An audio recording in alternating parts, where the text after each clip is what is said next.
Baiklah, Bismillahirrahmanirrahim. Assalamualaikum warahmatullahi wabarakatuh. Waalaikumsalam. Alhamdulillah, salam Ramadan Karim yang ke-21. Yang berbahagia Profesor Dr. Zaidatun Kasir, Dekan Fakulti Sosial dan Kemanusiaan. Yang dihormati Al-Fadhil Profesor Madya Dr. Arif Saleh bin Rosman.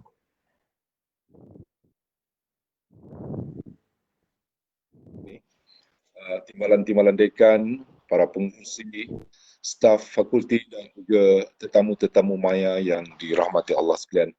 Alhamdulillah, sungguhnya pada pagi yang penuh barakah ini kita dipertemukan sekali lagi secara atas talian untuk bersama-sama seperti yang sangat menarik, yang sangat baik untuk kita amalkan, iaitu berakhlak dengan nama Allah Al-Afu.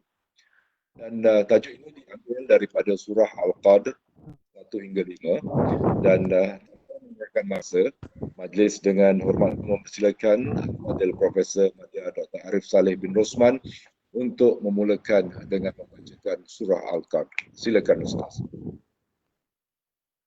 Bismillahirrahmanirrahim. Assalamualaikum warahmatullahi wabarakatuh. Terima kasih kepada Encik Jais. A'udzu billahi minasy syaithanir rajim. Bismillahirrahmanirrahim.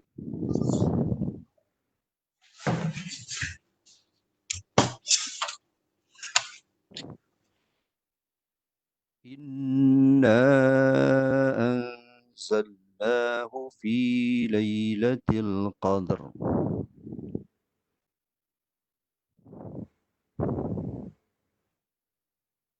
Dengan nama Allah yang Maha Pemurah lagi Maha Penyayang, sesungguhnya kami telah menurunkan Al-Quran ini Lailatul Qadr.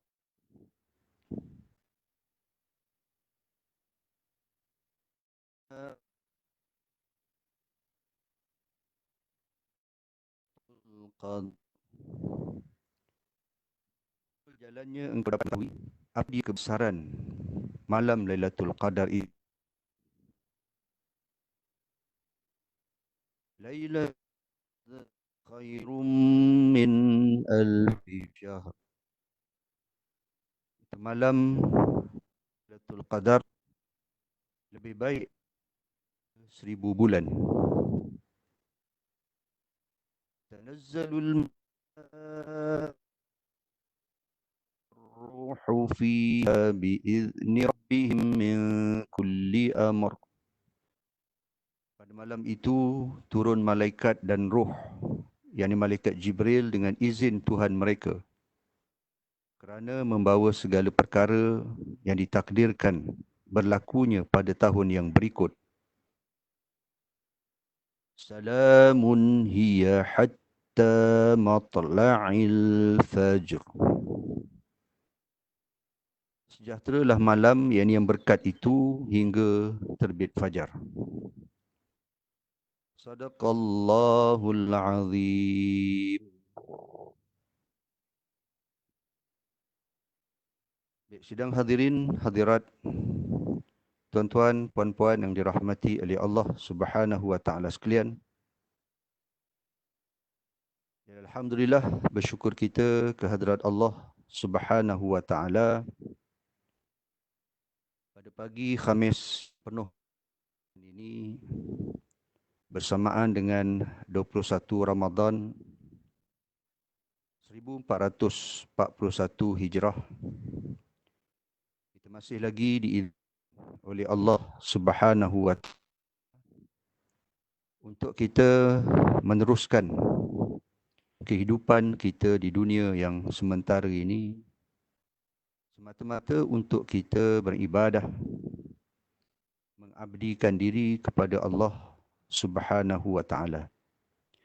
Insya-Allah dalam sesi pertemuan kita pada pagi ini, sebagaimana yang Al-Fadhil Cik Jais maklumkan tadi, tajuk yang akan saya kupas bincangkan bersama dengan tuan-tuan dan puan-puan sekalian, iaitu berakhlak dengan nama Allah Al-Afu, yang Maha Pemaaf.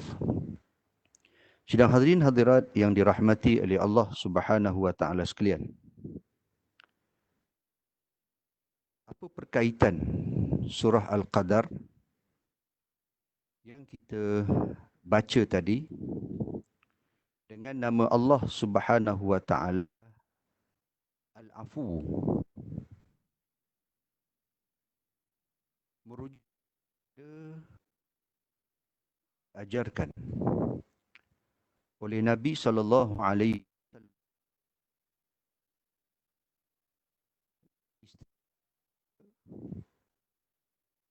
Aisyah radhiyallahu anha. Anha qalat, qultu ya Rasulullah, ara'aita in alimtu ay lailatul qadr ma aqulu fiha, qal quli Allahumma innaka afuun tuhibbul afwa fa'fu anni. Maksudnya, daripada Aisyah radhiyallahu anha, beliau berkata, saya pernah bertanya, wahai Rasulullah, apa pendapatmu jika saya tahu salah satu malam itu sebagai Lailatul Qadar? Maka apa yang perlu saya ucapkan? Baginda sallallahu alaihi wasallam menjawab, kamu ucapkan, Allahumma innaka afuun tuhibbul afwa fa'fu anni. Ya Allah, sesungguhnya engkau maha pemaaf. Engkau suka memberi maaf. Maka maafkanlah daku. Hadis hasan sahih direkodkan oleh Imam At-Tirmizi, Imam Ahmad, Imam Ibn Majah dan Imam An-Nasai. Tuan-tuan puan-puan yang dirahmati oleh Allah Subhanahu wa taala sekalian. Jadi dalam mukaddimah kita tadi, kita membaca 5 ayat yang Allah Subhanahu wa taala turunkan berkenaan dengan satu malam yang sangat istimewa, sehingga malam itu diberikan suatu surah yang khusus, iaitu surah Al-Qadar. Malam yang dikenali sebagai Lailatul Qadar. Jadi apabila untuk kita lihat perkaitan, sekarang ini kita berada pada 21 Ramadan. Dalam satu hadis Nabi sallallahu alaihi wasallam memberitahu kepada kita, taharraw lailatal qadr fi ashril awakhir min Ramadan. Berusahalah kamu bersungguh-sungguh mencari Lailatul Qadar pada 10 malam terakhir di akhir bulan Ramadan. Jadi kita berada pada 10 hari terakhir Ramadan. Maka inilah peluang untuk kita melipat kali gandakan amal soleh kita di dalam bulan Ramadan ini untuk kita mencari Lailatul Qadar. Dan apabila kita bertemu dengan Lailatul Qadar, apa yang perlu kita lakukan? Maka sebab itu kita bicarakan pada hari ini khususnya tentang doa ini. Doa yang diajarkan oleh Nabi sallallahu alaihi wasallam. Hadis ini ada beberapa versi. Yang paling masyhur versi ini, iaitu dengan lafaz Allahumma innaka afuun tuhibbul afwa fa'fu anni. Namun ada satu lagi versi riwayat Imam Ahmad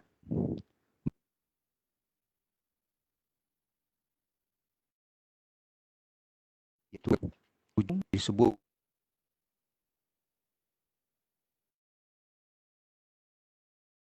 afuun tuhibbul afwa fa'fu anna. kita boleh baca sama ada untuk merujuk pada diri kita, maka maafkanlah daku dengan menggunakan anni, atau menggunakan kata nama plural anna, maka maafkanlah kami. Dan yang lebih utama, kita bersama-sama doakan. Selain daripada mendoakan diri kita, kita juga mendoakan ibu bapa kita, pasangan kita, anak-anak kita, rakan-rakan kita. Jadi kita gunakan kata nama jamak fa'fu anna. Selanjutnya, versi riwayat yang lain, dalam riwayat Imam Ahmad, doa ini bukan hanya sekadar khusus untuk diungkapkan pada Lailatul Qadar.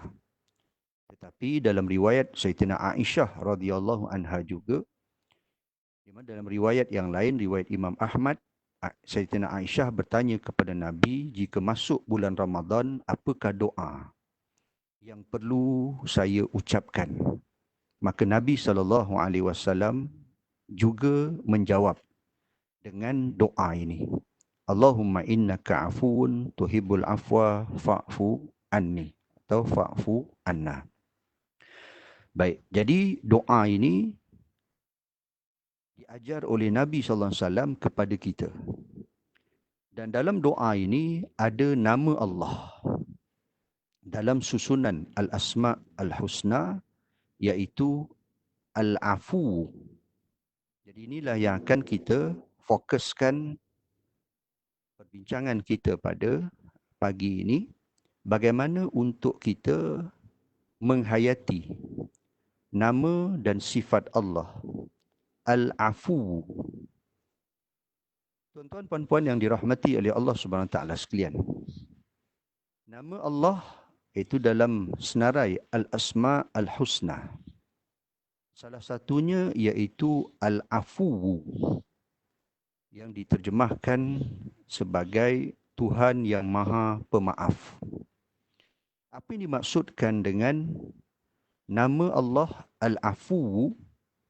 Saya mengambil satu rujukan daripada penjelasan seorang ulama sufi yang terkenal, ulama kurun ke-13 Hijrah, iaitu Syekh Ibn Ajibah Al-Hasani, dalam kitab beliau Tafsir Al-Fatihah Al-Kabir. Beliau menukilkan penjelasan ulama. Maksud nama Allah Al-Afu huwa alladhi yatrukul mu'akhadah bidzanbi hatta la yabqa lahu athar. Dia, yakni Allah, yang tidak membalas sesuatu dosa yang dilakukan oleh hamba-Nya sehingga tidak meninggalkan sebarang kesan.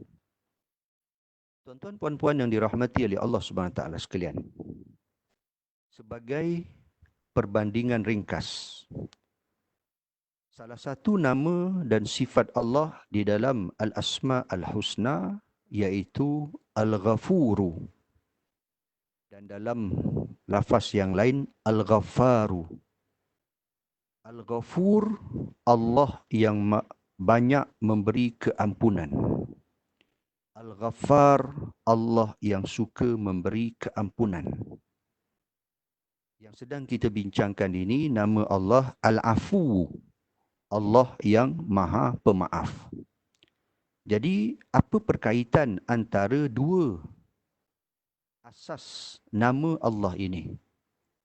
Al-Ghaffar, atau yang biasa kita ungkap, kita beristighfar kepada Allah, kita memohon ampun. Di sini Al-Afu, Allah Maha Pemaaf, kita meminta maaf. Merujuk kepada penjelasan Imam Al-Ghazali rahimahullah, beliau menyatakan sifat Al-Afu, iaitu sifat pemaaf, adalah lebih mendalam berbanding dengan sifat Al-Ghaffar, Al-Ghufran, iaitu pengampunan. Di mana Imam tadi menyatakan apabila Allah Subhanahu wa taala mensifatkan dirinya dengan sifat al-afu, dengan nama al-afu, maka dia membawa maksud Allah Subhanahu wa taala menghapuskan segala bentuk kesalahan hamba-Nya itu.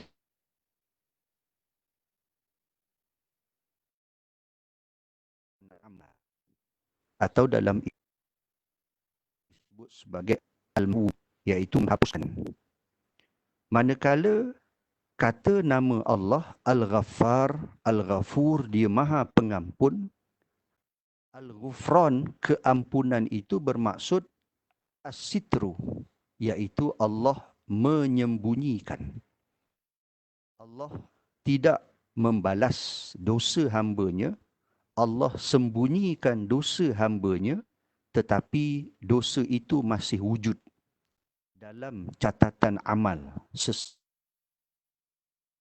Maka ini perbincangan para ulama. Maka kata Imam Al-Ghazali,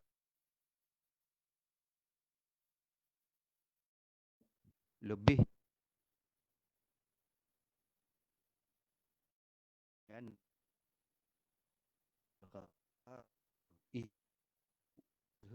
ijtihad para ulama bagi menjelaskan hubungan di antara nama Allah yang Maha Pengampun dengan nama Allah yang Maha Pemaaf. Tuan-tuan yang dirahmati Allah Subhanahu Wa Taala sekalian, dalam disiplin ilmu tarikat tasawuf, apabila kita membicarakan berkenaan dengan Asmaul Husna, nama-nama Allah, interaksi kita dengan nama Allah ini dikategorikan di dalam tarikat tasawuf kepada 4 elemen. Yang pertama disebut berhubungan, iaitu bagaimana kita berhubungan dengan nama Allah itu, yang diistilah sebagai ta'alluq bi asma'il husna. Kita berhubungan dengan nama-nama Allah yang maha sempurna. Yang kedua, yang diistilahkan oleh ulama, takhalluq bi asma'il husna, iaitu berakhlak dengan nama-nama Allah yang maha sempurna. Dan yang ketiga, at-tahaqquq bi asma'il husna, iaitu menjiwai nama-nama Allah yang maha sempurna. Maka daripada 3 perkara yang perlu dilakukan oleh seseorang hamba itu, maka seorang hamba itu akan memperoleh yang diistilahkan sebagai ma'rifatullah, untuk mengenal Allah melalui asma'-Nya, melalui nama-namanya. Baik, ini secara konsep teori yang dikemukakan oleh para ulama disiplin ilmu tasawuf dan tarikat. Jadi perbincangan saya pagi ini, saya nak kaitkan dengan 4 elemen ini bagi kita mempraktikkan interaksi kita dengan nama Allah Al-Afu. Tanda mengenal Allah, tanda ma'rifatullah, iaitu kita kenal Allah bersifat Al-Afu, Maha Pemaaf.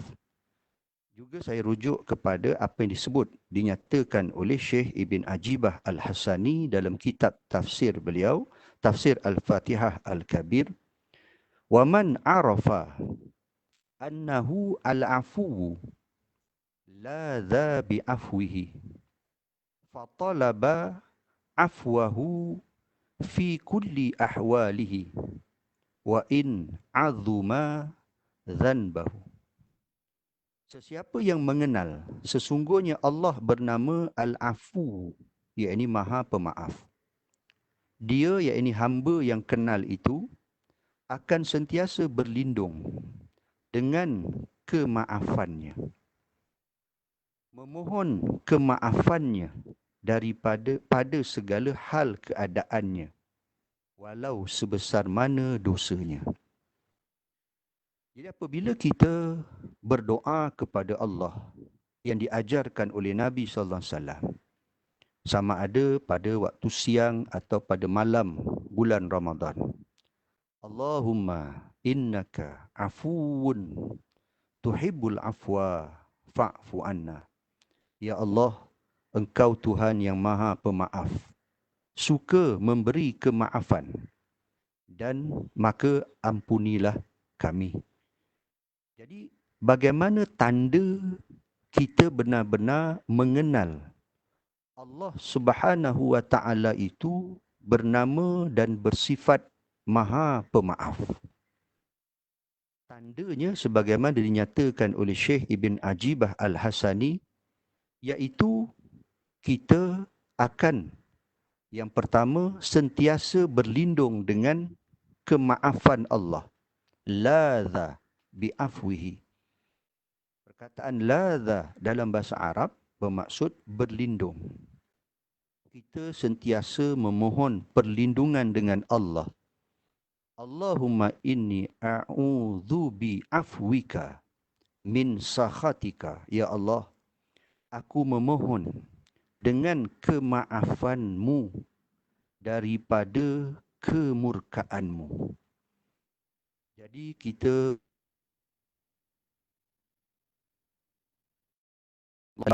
kemurkaannya. Dirahmati oleh Allah Subhanahu wa Ta'ala. Perhatikan di dalam sehari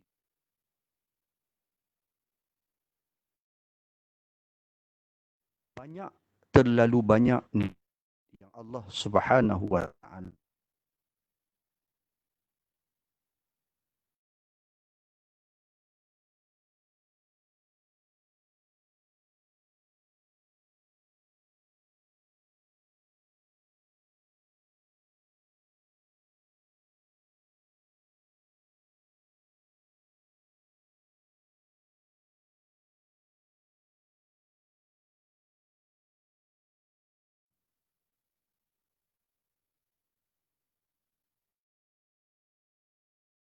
berikan.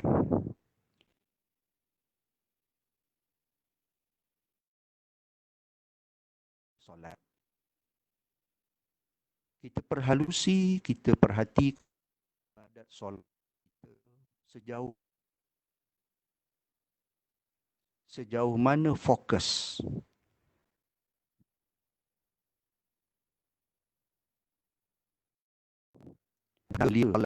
Sempurna atau tidak setiap rukun-rukun solat, rukun qalbi, rukun hati, rukun fi'il, rukun perbuatan, dan qauli, rukun ucapan. Jika kita perhalusi, subhanallah,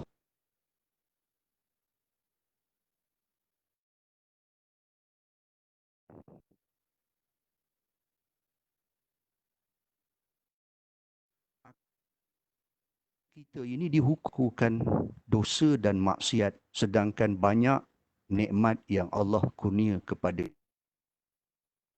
Tapi kita tak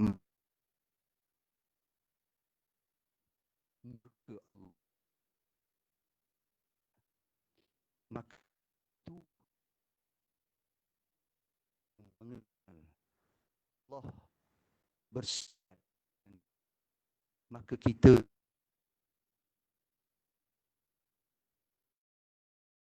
daripada Allah.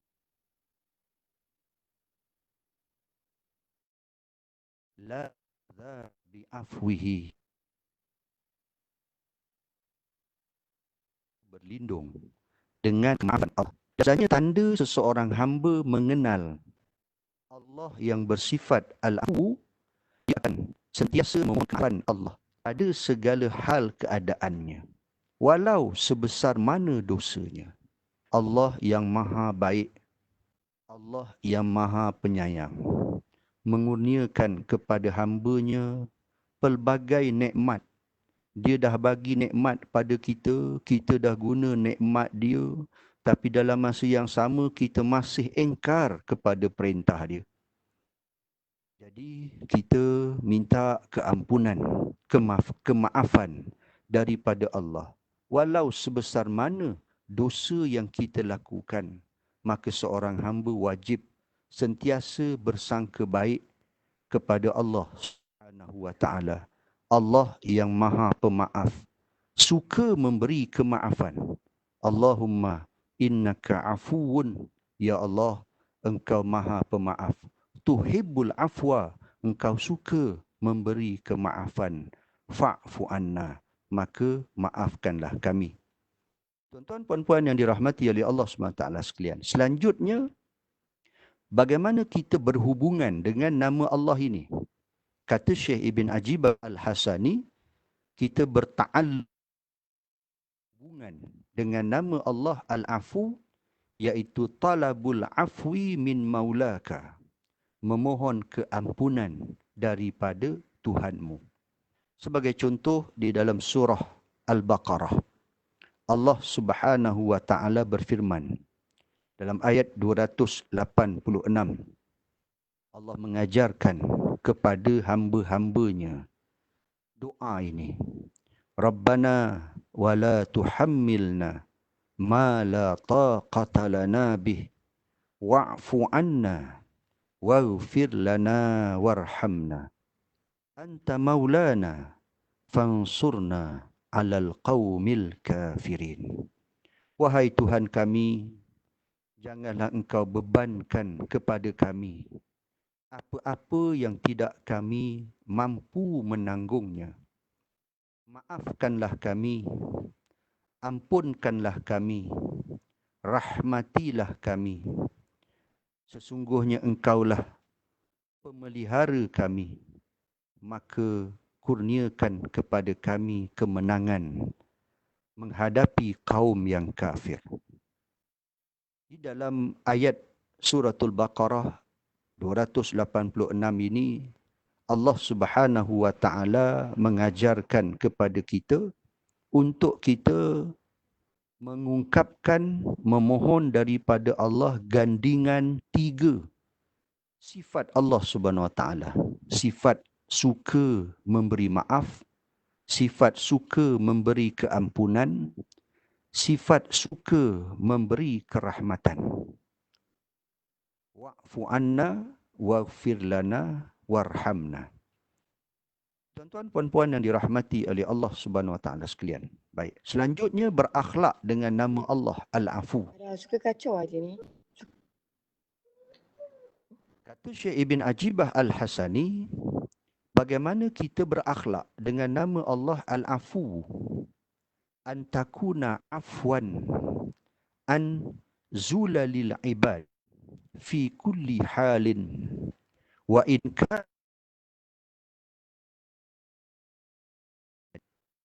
yang bermaksud hendaklah kamu menjadi seorang pemaaf atas segala kesalahan hamba pada setiap keadaan.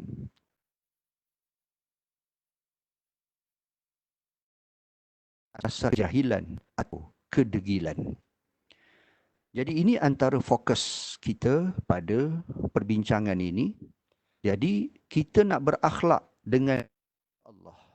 Allah itu maha pemaaf. Allah suka memberi kemaafan. Jadi persoalannya, apa tanda benar-benar menjadi hamba kepada Allah Subhanahu wa taala?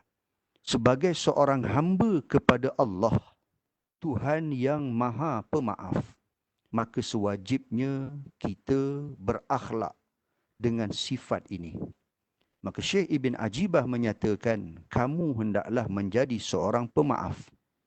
Kita perlu memaafkan sesiapa sahaja dalam kalangan hamba Allah yang melakukan kesalahan kepada kita.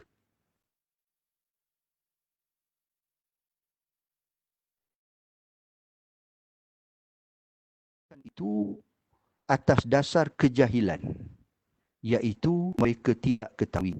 Dalam interaksi kehidupan seharian kita, kita dengan ahli keluarga, kita dengan rakan-rakan sekerja, kerana ahli keluarga kita melakukan kesalahan, kesilapan yang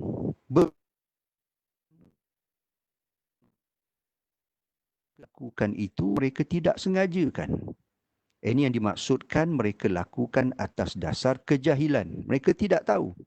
Mungkin tindak tanduk rakan sepejabat kita menyakitkan hati kita. Tapi dia tidak sengaja untuk menyakitkan hati kita. Tapi kita sudah terasa hati.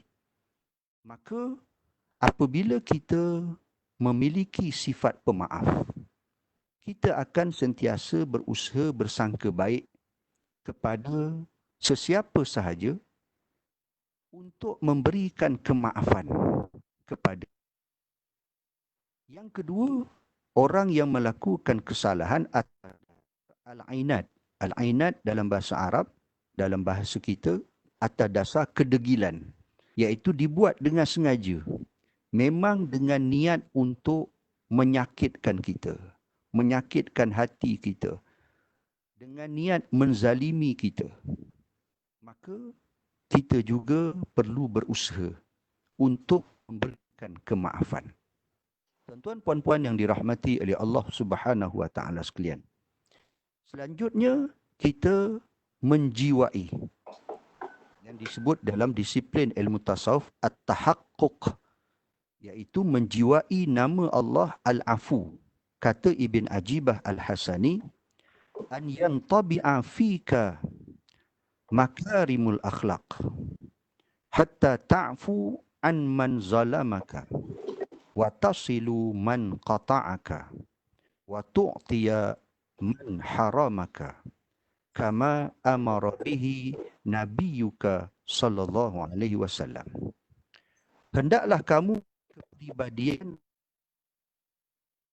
sehingga kamu sentiasa maafkan sesiapa yang menzalimimu, menyambung hubungan dengan sesiapa yang memutuskan hubungan denganmu, memberi kepada sesiapa yang menghalangimu yang diperintahkan oleh nabimu sallallahu alaihi wasallam. Jadi apabila kita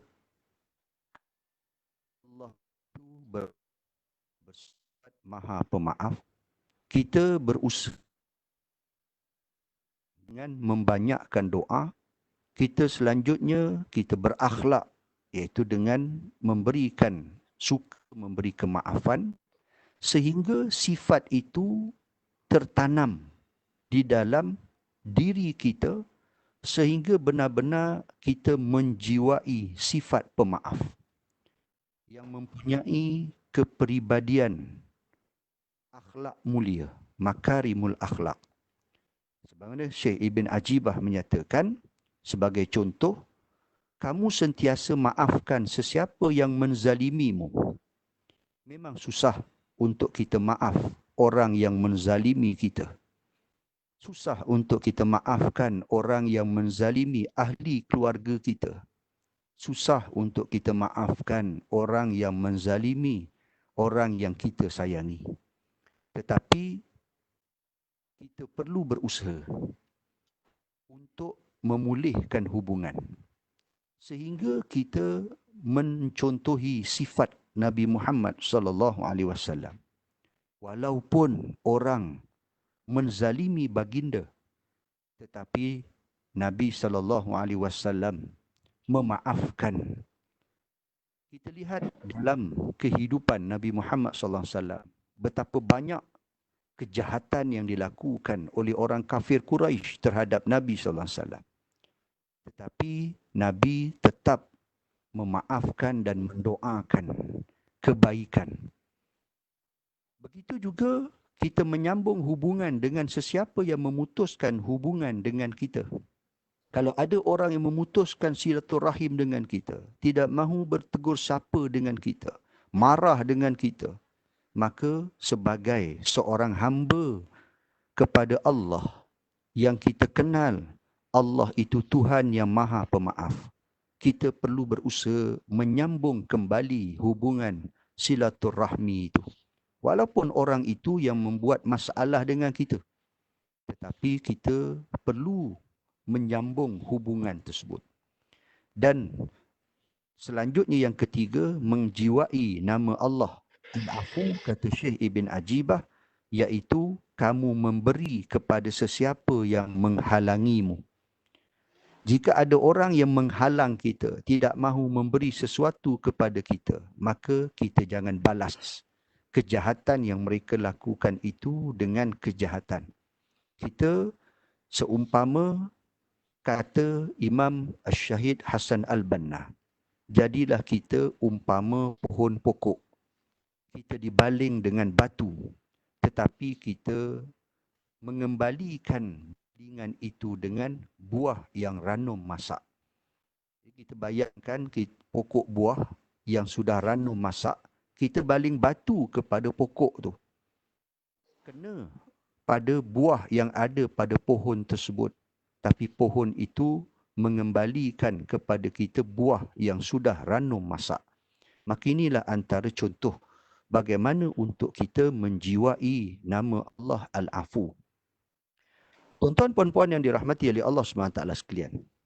Sifat Allah Al-Afu ini Allah perintahkan kepada Nabi SAW agar baginda menghayati dan menjiwainya. Contoh, saya datangkan satu ayat surah Ali Imran ayat 159. Firman Allah Subhanahu wa taala, "Fabima rahmatin minallahi linta lahum walau kunta faddan ghalidhal qalb lan faddu min hawlik fa'fu anhum wastaghfir lahum washawirhum fil amr fa idza azamta fatawakkal 'ala Allah innallaha yuhibbul mutawakkilin."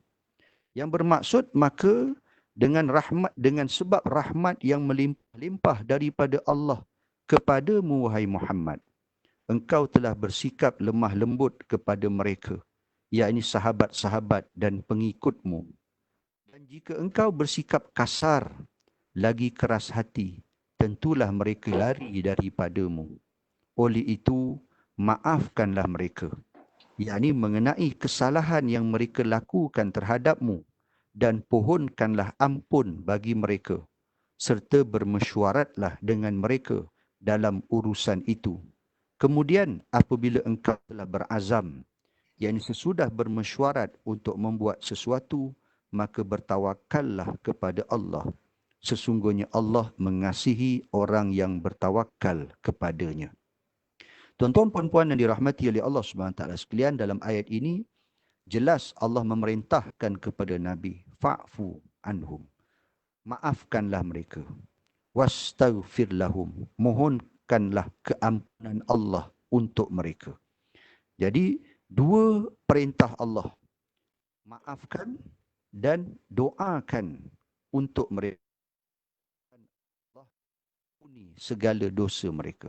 Maka sebab itu Nabi SAW menghayati nama dan sifat Allah Al-Afu di dalam kehidupan seharian baginda.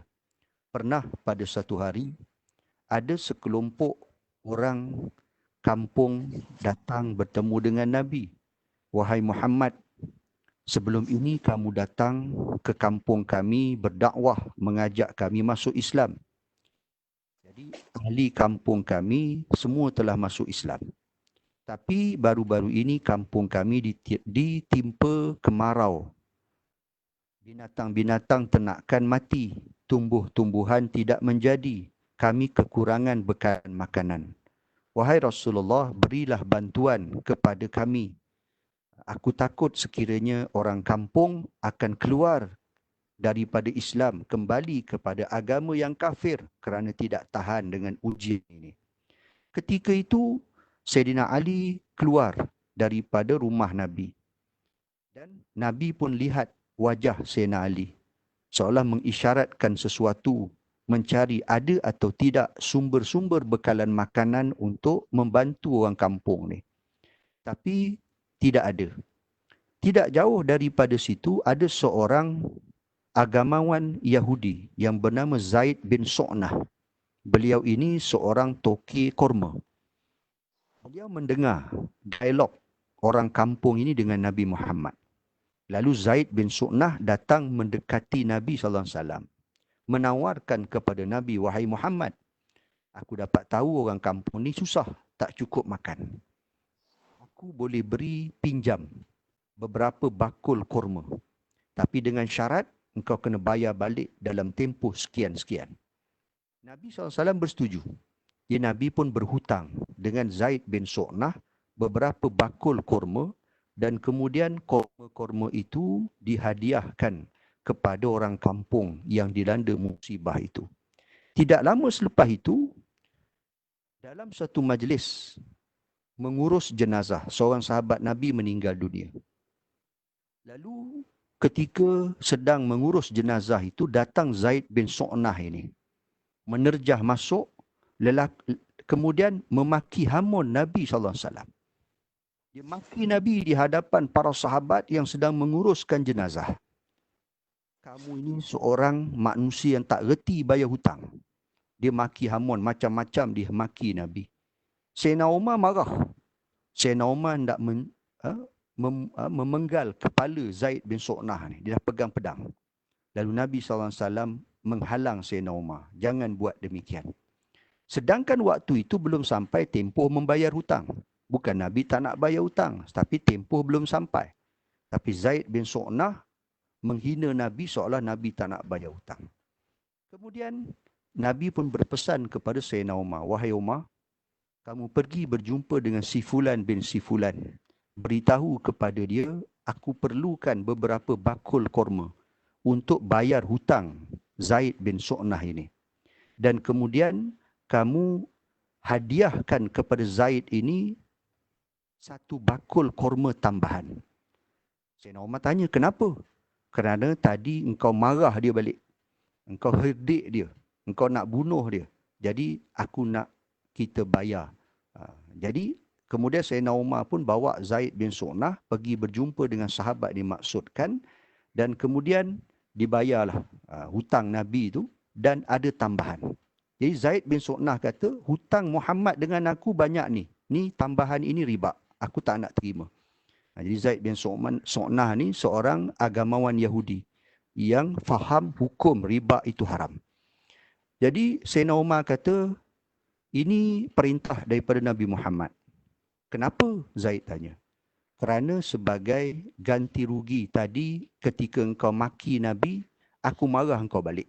Jadi Nabi menghadiahkan satu bakul kurma ini sebagai tanda meminta maaf. Lalu Zaid bin Su'nah pun berkata, engkau kenal aku wahai Umar? Sayyidina Umar kata, aku tak kenal. Lalu Zaid pun kata, aku Zaid bin Su'nah. Sayyidina Umar kata, aku pernah dengar Zaid bin Su'nah ini seorang agamawan, seorang ahli ilmuwan dalam bangsa Yahudi. Tapi kenapa tadi engkau mengherdik Nabi Muhammad, menghina Nabi Muhammad? Kemudian Zaid bin Su'nah pun berkata, sebenarnya aku hendak menguji. Aku sudah tahu tanda-tanda Nabi akhir zaman pada diri Nabi Muhammad SAW itu. Cuma aku nak tahu lagi. Salah satu tanda Nabi akhir zaman iaitu dia seorang yang pemaaf. Maka tadi sudah terbuktilah bahawa benar dialah Nabi akhir zaman. Wahai Umar, sekarang engkau menjadi saksi bahawa aku mengucapkan asyhadu an la ilaha illallah wa asyhadu anna Muhammadar Rasulullah. Maka Zaid bin Su'nah tadi masuk Islam. Ini contoh bagaimana sifat pemaaf Nabi SAW yang menjadi tanda kenabian Nabi Muhammad SAW. Tuan-tuan puan-puan yang dirahmati oleh Allah SWT sekalian. Anas bin Malik radhiyallahu anhu melaporkan satu hari satu ketika Nabi SAW ketika bersembang-sembang dengan para sahabat, Nabi bertanya kepada para sahabat, ayu'jizu ahadukum ayyakuna mithla Abi Damdam? Tidakkah kamu mampu untuk mencontohi Abu Damdam? Maka sahabat-sahabat yang berada di situ bertanya, man Abu Damdam? Siapa itu Abu Damdam? Jawab Nabi SAW, beliau ada dalam kalangan umat sebelum kamu. Setiap kali beliau keluar dari rumahnya, beliau akan berkata, ya Allah, aku maafkan sesiapa yang mencela maruahku. Hadis sahih direkod oleh Imam Al-Baihaqi. Jadi Nabi memberitahu kepada para sahabat, kamu tak mampu ke untuk mencontohi seperti lelaki yang bernama Abu Damdam. Ya, Abu Damdam, sahabat-sahabat tak kenal. Siapa Abu Damdam ini? Ya, Nabi kata dia dalam kalangan umat yang terdahulu. Maka sebab itu di kalangan para ulama mentafsirkan, mengatakan Abu Damdam ini iaitu umat Nabi Musa AS dalam kalangan Bani Israel. Jadi Nabi mengatakan Abu Damdam ini iaitu seorang lelaki yang suka memberi kemaafan. Ini yang kita datangkan hadis ini nak menunjukkan betapa Nabi SAW menggalakkan kita untuk mencontohi sifat pemaaf. Abu Damdam ini setiap kali bertemu pada waktu pagi, apabila dia nak keluar daripada rumah, dia nak berinteraksi dengan sesama manusia, maka awal-awal lagi dia telah berdoa kepada Allah memaafkan semua orang yang buat salah kepada dia pada hari itu. Ya Allah, aku maafkan sesiapa yang mencela maruahku. Subhanallah. Tuan-tuan puan-puan yang dirahmati oleh Allah SWT sekalian. Sukar untuk kita menghadapi situasi ini. Orang menghina kita, orang mencela kita, orang menjatuhkan maruah kita. Tapi kita boleh beri kemaafan. Memang teramat sukar. Maka sebab itu Nabi menggalakkan kepada para sahabat, Nabi menggalakkan kepada kita, umat baginda, untuk berusaha mencontohi Abu Damdam, iaitu seorang manusia yang sangat istimewa di sisi Allah SWT kerana sifat pemaafnya. Satu ketika yang lain, ketika Nabi SAW bersama dengan para sahabat di Masjidin Nabawi, Sayyidina Anas ibn Malik radhiyallahu anhu menceritakan, ketika itu ada Sayyidina Abu Bakar, Sayyidina Umar dan beberapa orang sahabat lain. Tiba-tiba Nabi bersabda, akan masuk ke masjid ini seorang pemuda ahli syurga. Jadi sahabat-sahabat tertanya-tanya, siapa yang Nabi maksudkan ini? Begitu istimewa dia, sehingga Nabi memberikan satu pengiktirafan. Beliau adalah ahli syurga.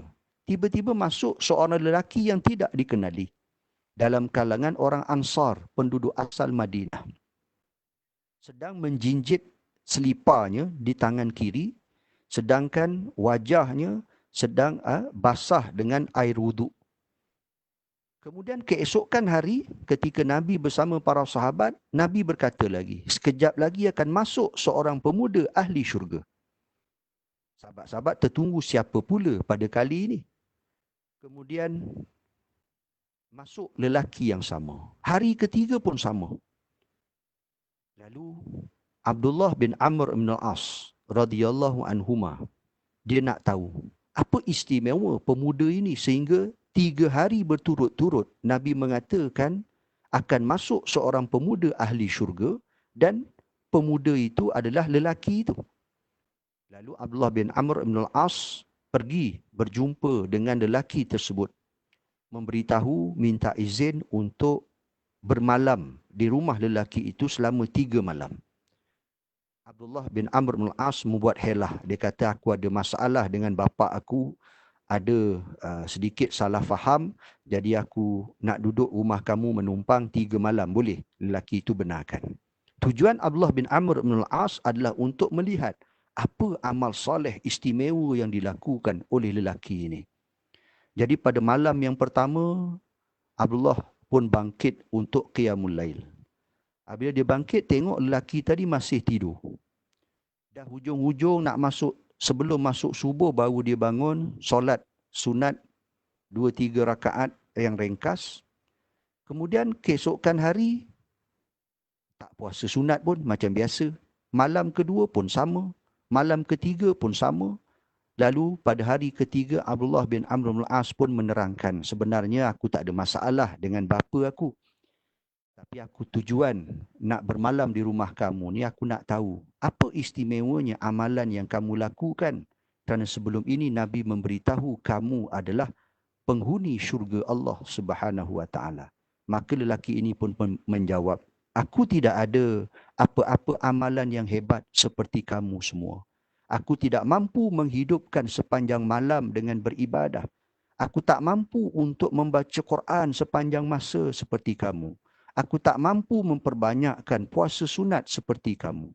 Cuma yang mampu aku lakukan, iaitu aku memastikan diriku tidak memendam perasaan benci dan hasad kepada sesama saudara seagamaku.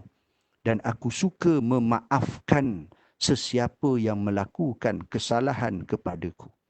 Maka moral of the story daripada cerita ini, sifat pemuda ahli syurga yang dimaksudkan oleh Nabi SAW iaitu seorang yang pemaaf. Tuan-tuan puan-puan yang dirahmati oleh Allah SWT sekalian. Selanjutnya Anas ibn Malik radhiyallahu anhu melaporkan, pada suatu hari Rasulullah SAW berkumpul dengan para sahabat. Di pertengahan perbincangan dengan para sahabat, tiba-tiba Rasulullah SAW tertawa ringan. Nabi tersenyum, tertawa ringan, nampak gigi Nabi. Sayyidina Umar radhiyallahu anhu yang berada di situ bertanya, "Wahai Rasulullah, demi engkau, ayah dan ibuku sebagai tebusannya, apa yang membuat kamu tertawa?"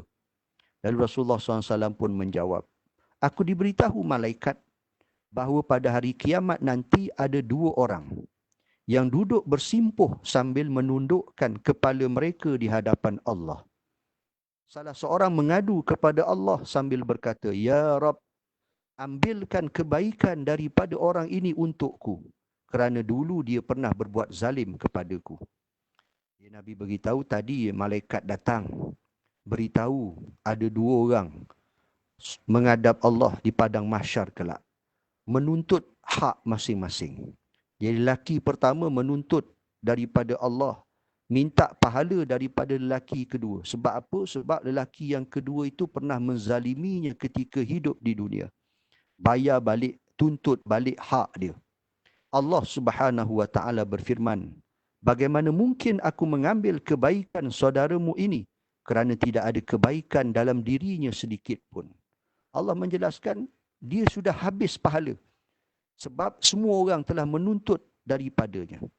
Kerana di padang mahsyar, setiap hak hutang kita kepada sesama hamba Allah, kita wajib bayar. Dan kita bayar dengan pahala. Habis pahala, kita perlu menanggung dosa orang yang kita langgar haknya itu. Orang itu berkata, "Ya Rab, kalau begitu biarlah dosa-dosaku dipikul olehnya." Sampai di sini mata Rasulullah SAW berkaca-kaca. Rasulullah tidak mampu menahan titisan air matanya. Beliau menangis. Lalu Rasulullah bersabda, hari itu adalah hari yang begitu mencengkam, di mana setiap manusia ingin agar orang lain memikul dosa-dosanya. Nabi memberitahu di padang mahsyar kelak, dalam keadaan semua orang tertekan, nak menyelamatkan diri daripada azab Allah Subhanahu wa taala, hendak membayar segala hutang-hutang yang ada dengan Allah Subhanahu wa taala, maka masing-masing nak menyelamatkan diri, nak supaya dosanya dipikul oleh orang lain, supaya amal kebaikannya lebih ringan berbanding, lebih berat berbanding dengan dosanya. Ini yang Nabi menangis, Nabi sedih melihat keadaan manusia di padang mahsyar kelak. Rasulullah melanjutkan kisahnya. Lalu Allah berfirman kepada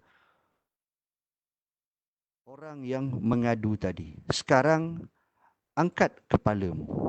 Orang itu mengangkat kepadanya. Lalu dia berkata, "Ya Rab, aku melihat di depanku ada istana-istana yang terbuat daripada emas, dengan puri dan singgah sananya yang terbuat daripada emas dan perak. Bertatahkan intan berlian. Istana-istana itu untuk Nabi yang mana? Atau untuk orang syahid yang mana? Atau untuk syuhada yang mana?" Lalu Allah Subhanahu wa taala berfirman,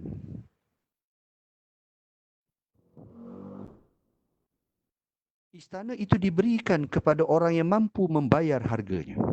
Orang itu berkata, "Siapakah yang mampu membayar harganya, ya Rab?"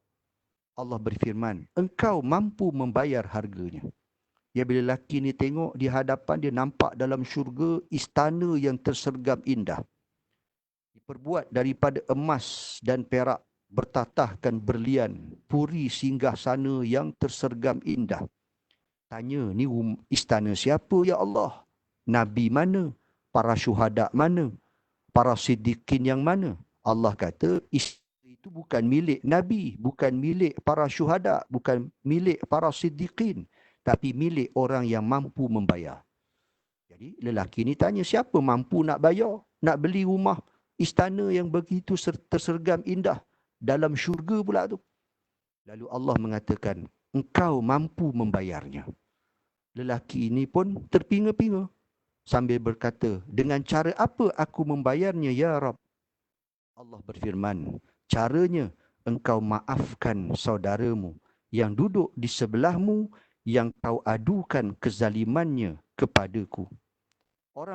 Orang itu pun berkata, ya Rab, kini aku maafkannya.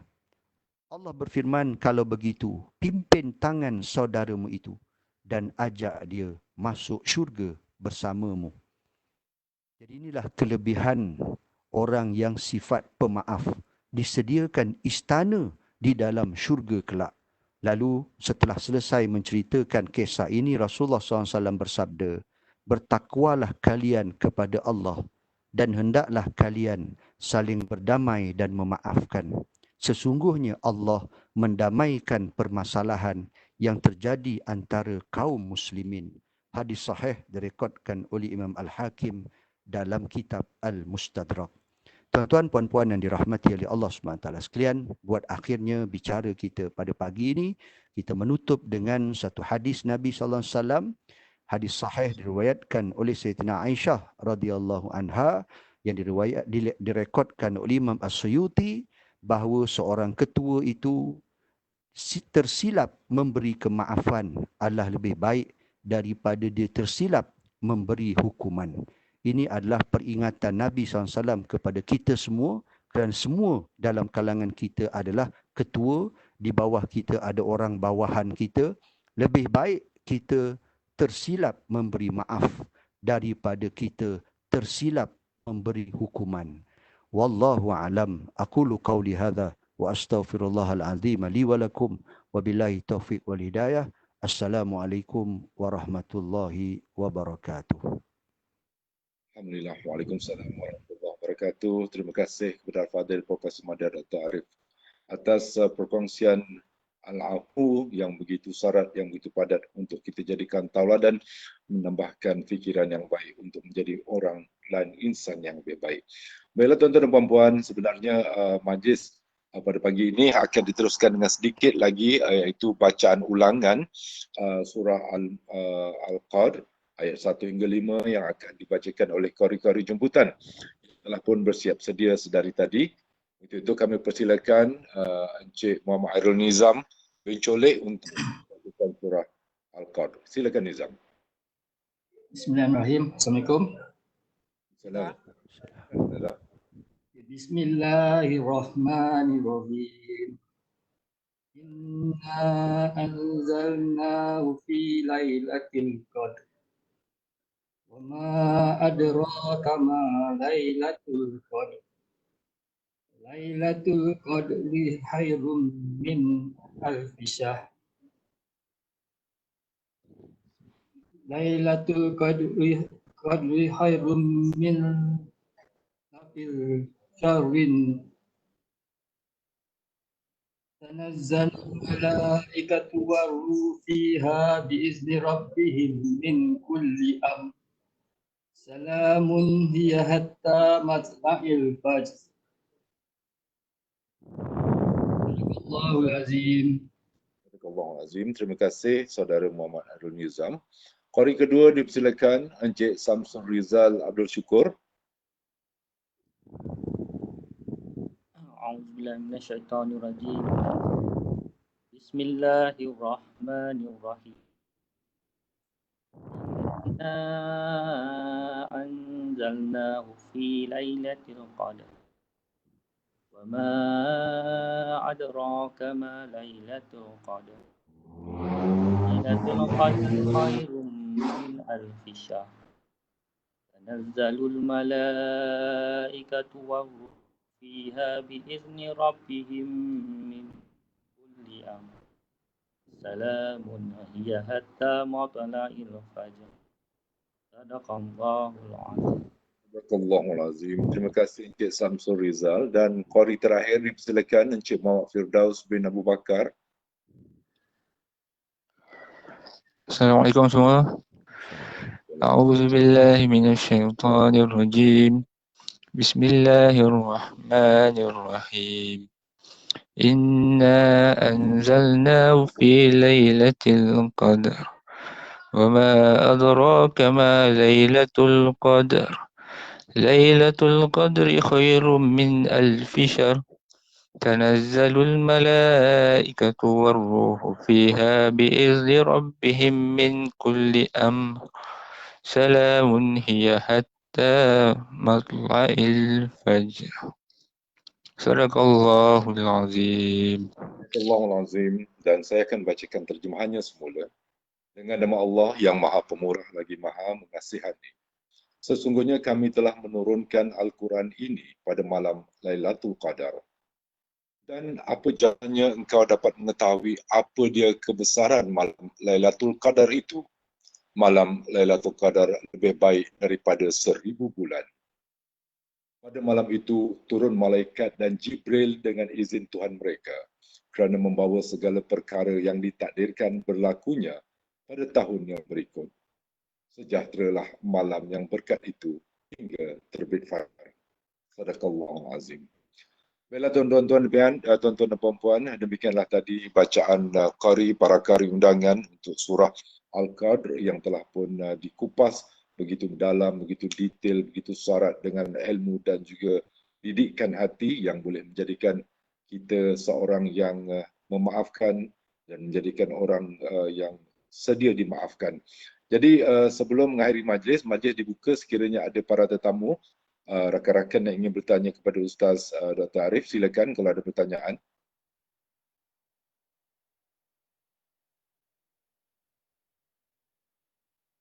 Rasanya tak ada. Okey, baiklah tuan-tuan dan puan-puan, rasanya kalau tak ada soalan. Ustaz semasa di talian ke Dr. Arif? Ya, masih. Okey Doktor, sebagai penutup, Doktor kami mohon untuk memimpinkan doa selamat Doktor. Silakan memimpin bacaan doa.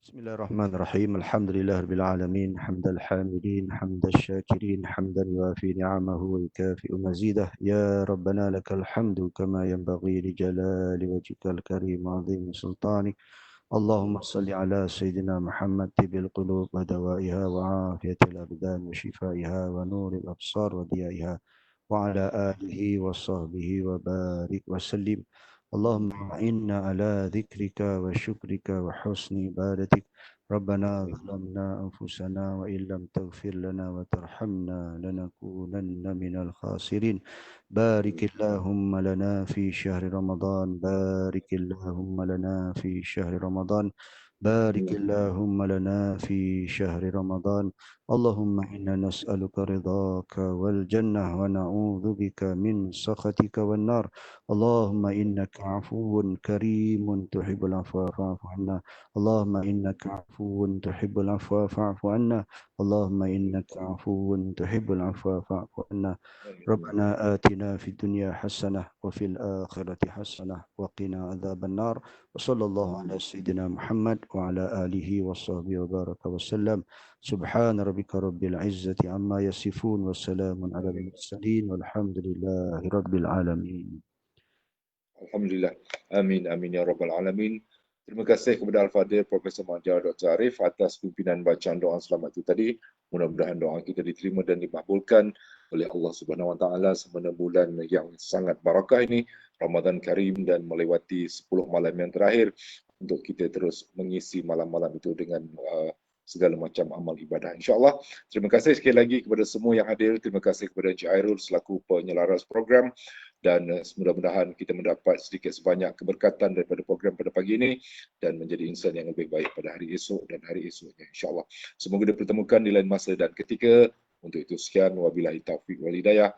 Wassalamualaikum warahmatullahi wabarakatuh. Selamat pagi, kita jumpa lagi. Assalamualaikum.